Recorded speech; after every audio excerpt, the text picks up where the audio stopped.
मशरक़ी पाकिस्तान हमसे अलग हुआ, बांग्लादेश बना, पाकिस्तान के तस्लीम करने के बाद भी शाह फैसल ने काफ़ी अरसे तक बांग्लादेश को तस्लीम नहीं किया था। तो वो जो है बहुत ही डिसहार्ट हो गए थे, वो बहुत ही इसमें दुखी हो गए थे कि पाकिस्तान का एक बाजू क्यों टूटा।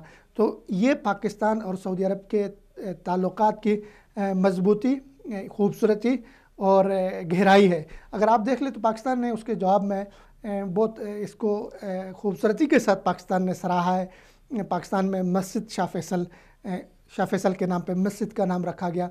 इसी तरह एक शहर जो लायलपुर था उसे फैसलाबाद बनाया गया शाह फैसल के नाम पर।